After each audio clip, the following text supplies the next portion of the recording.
Hello and welcome to episode 102 of Dunk's Movie Corner, Dunk's Movie Corner Pod or podcast, whatever you want to call it, that's what this is. If you're new at episode 102, would be an interesting choice, I suppose. If you're a return listener, you already kind of know all this stuff. And of course, it's not until I start recording that my dog decides to start eating his very loud, crunchy kibble. Way to go, buddy. So if you hear that, that's probably what that is. This is a weekly recap of what I watch in a week, if that's TV, if that's limited series, if that's movies, whatever. And as I usually say, this is a companion podcast to the Movie Bros, which is a actual long form conversation between my brother Hayden and I. Freddie, just give me like 10 minutes. I know you want to eat now. I know. Yeah, where we actually pick one movie, watch the movie, discuss, talk about it, all that kind of stuff. Is that good? Um, And yeah, I believe last week we just posted Moneyball, which it's an actual good discussion. If you want to check that out, that's available in all the places that this is available. Yeah, I think all the buzzwordy things that I usually say at the top. From there, I believe the last thing I talked about last week was, let's take a look, was Moneyball. I think that was the last thing. Yep. All right. So the last thing I talked about last week was Moneyball. God damn it, Freddie! You're killing me, dude. You're killing me. So this week I'm going to start with Bugonia. This is the 2025 Yorgos Lanthimos. He's an odd director. You might know him from Poor Things. You might know him from Kinds of Kindness, or Killing of a Sacred Deer, or The Lobster, or The Favorite. His movies are out there, to say the least, and usually they don't really work for me. Some people know that I'm pretty not anti Yorgos, but I'm like, both him and like David Lynch, I've tried both, and they're not my style. However, Begonia, starring his longtime collaborator Emma Stone, who won Best Actress for Poor Things, if I think that's the truth, and Jesse Plemons, both. I mean, in this and just in general, they're excellent actors. I was talking about this with someone the other day, where I think they're kind of slept on. Jesse Plemons, I mean, I think he originally started as a minor character in Breaking Bad.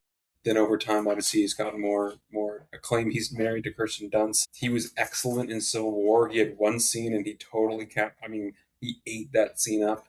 And this is very similar, where there's three characters really, and Emma Stone and Jesse Plemons are the leads. They are the majority of the screen time is just them, and it's the least Yorgos movie I think I've found is I've seen that I think I told people is because that's why it was weird, but not so weird that I couldn't enjoy it. And the plot was at least interesting enough and straightforward enough to where it wasn't lost in some weird shit along the way. Um, Damn it, Freddie. You're so. You can hear that, right? Yeah. Okay. That's my guy. So yes, yeah, Begonia. I was honestly pleasantly surprised. Of maybe, obviously, not a favorite movie, but it has an average of 3.8 out of 5 stars on Letterboxd, and I gave it a 4. So I think I generally agree with the community that it's quite good. This is also where I think Emma Stone is starting to. She's a great actress, but I think this is after she had gotten that work done on her face. She was already kind of a unique looking person, but I think she now has this kind of cat eyes look going. I think I've definitely seen worse cosmetic work done, but I don't know. There's some traditionalist parts of me where I'm like, yes, you should be able to do what you want with your body to make you feel good about yourself. But at the same time, like, just be a human. Just be normal. You don't need to do this. Age, it happens. Like, things sag. I mean, already at almost 30. I'm like, oh, I don't have the bod and everything that I had when I was 22, 23. That already has changed. I digress. So Emma Stone, Jesse Plemons, and a very small role that, again, I think he actually did very well was Stavros Harkonius, who's a stand-up comedian. His name is, I mean, most people call him Stavy Baby. His comedy is, it's okay, but surprisingly, I thought he actually did quite well. What I was surprising that William Defoe wasn't in this anywhere. He's usually in most of Yorgos's movies. Freddie, just I know. I know, buddy. I know you're. I put his food down, and usually he's like, as soon as I put it down, he's eaten. Put it down, I don't know, 20, 30 minutes ago. He's like, I'm going to wait. Are you done now? Okay, buddy. So yeah, I was just surprised William Dafoe wasn't in this because he's usually in most of other Yorgos' movies. All right, and also just as a side note, as a side rant or ramble, whatever. William Dafoe is also just in a lot of everything. The guy I feel like didn't really make like a run of being in things until later in life, and he is packing it in. Just like I feel like there's a time where Samuel L. Jackson, was in a lot of things because again, I feel like he didn't also get popular or famous until later in life, so they're really trying to fit it in. So just a side note. Either way, yeah. So Begonia 4 out of 5. You can find it on Netflix if that is of interest to you. From there, I watched something called Timeline. I am generally partial to time travel, sci-fi, that kind of concepts. This was on Tubi. It is from 2003. You're like, oh, 2003 is sometimes not a great era, I think, for well done movies. But you're thinking, okay, this is directed by Richard Donner, who you might know from. I mean, he did the original Superman. He did all the Lethal Weapons. He did the Goonies. He did Lady Hawk. He did. I mean, he's got 31 films to his name. The Omen. He's been around for a while. It's almost a good concept, but again, I think it hurts itself because it's from 2003 and everything has a very specific look that makes it look like it's trying to be futuristic when it's 2003 and maybe they just didn't have the tech to do that.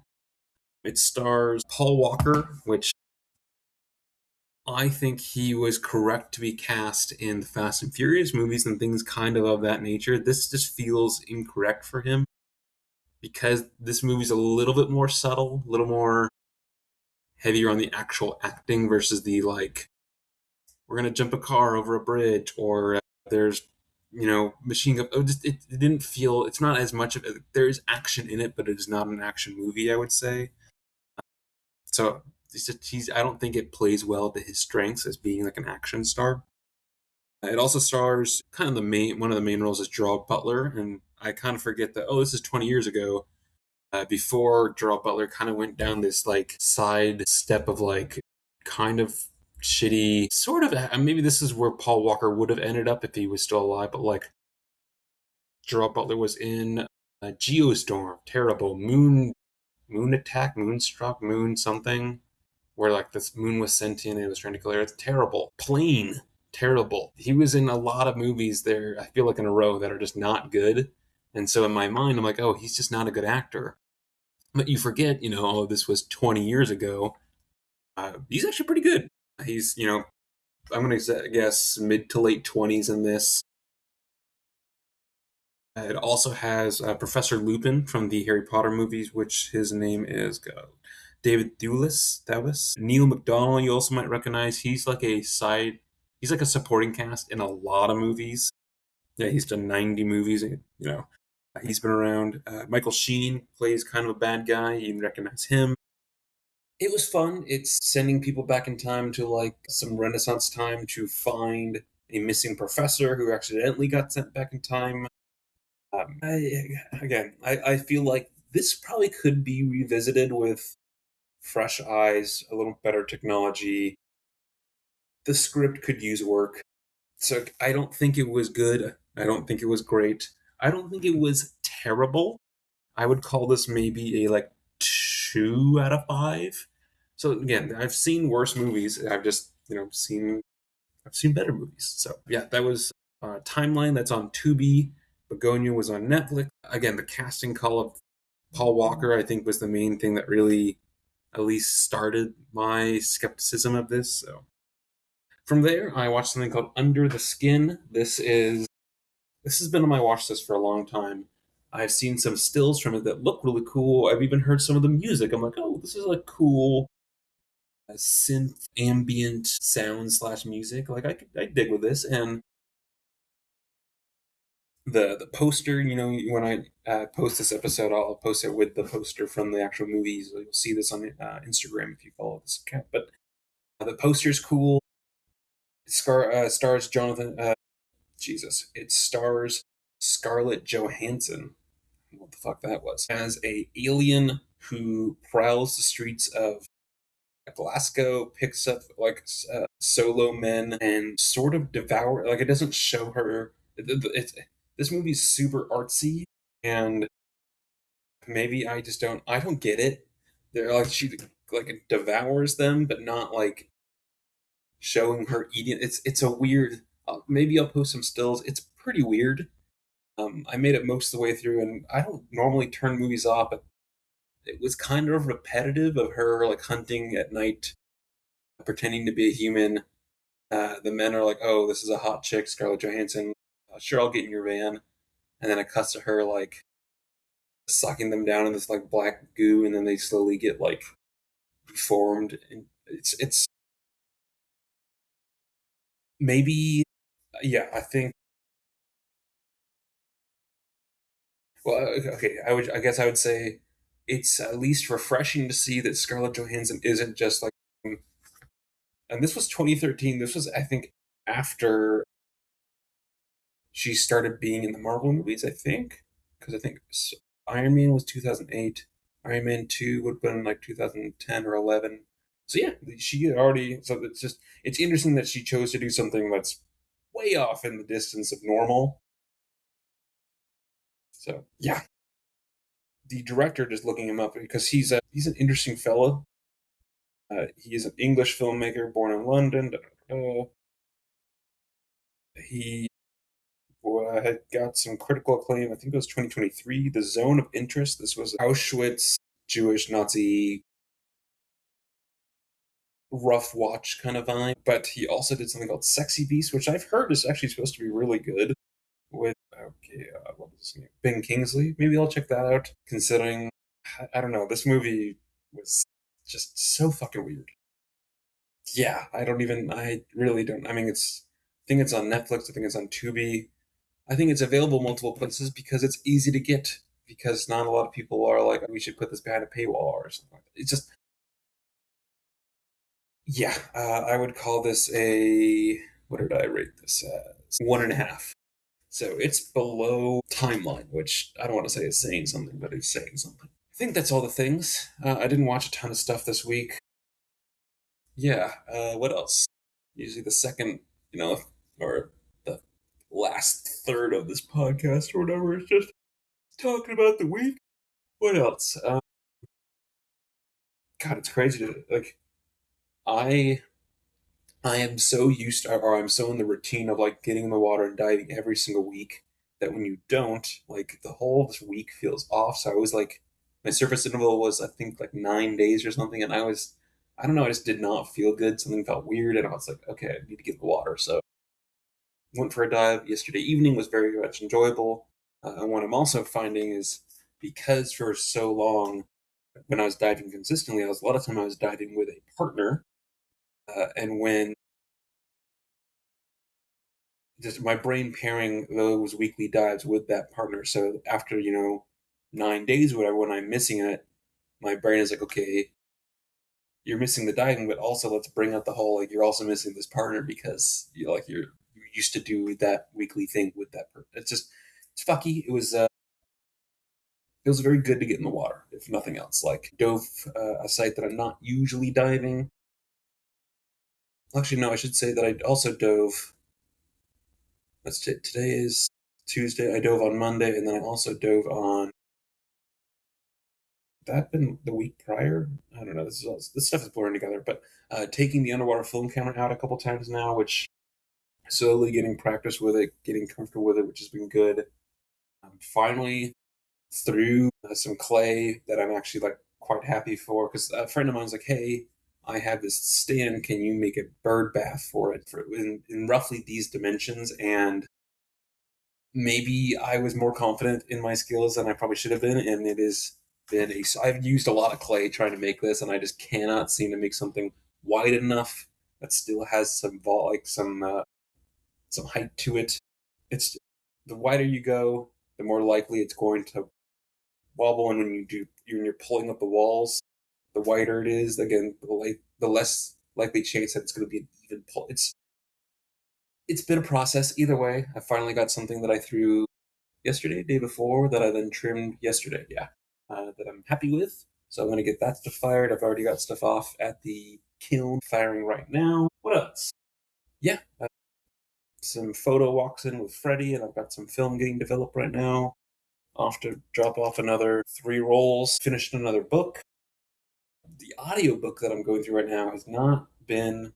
It's an interesting concept, but it has not been a like breeze to get through. It is called the Zone. The what's it called? The let me look at my Goodreads. Which, hey, if you're ever curious about my Goodreads, currently reading Zones of Thought: A Fire Upon the Deep. Zones of Thought are just like the series, and then A Fire Upon the Deep is the actual title of the book. It's too much to explain. I'll be honest, and I'm already at the point where I'm like, okay, with how many days I have left on my library rental on this, like holds are already accumulated, so I can't just renew the hold. I will not be. I know I will not be able to finish this before it needs to be returned. So I've kind of also given up. But I've also finished a book where it's called Sand. It is where like the whole world is covered in sand, like the opposite of Waterworld, if you know what that is, with Kevin Costner. People use diving equipment and specialized suits to literally like dive into the sand thousands of feet down to get souvenirs from like the lost world so they can live on the surface. And it's the story of like, oh, is that really what we should be doing? Should we go off and like look for maybe something else across this forever desert that is just the world now? It's interesting. It was fun. I just picked up this is the first one.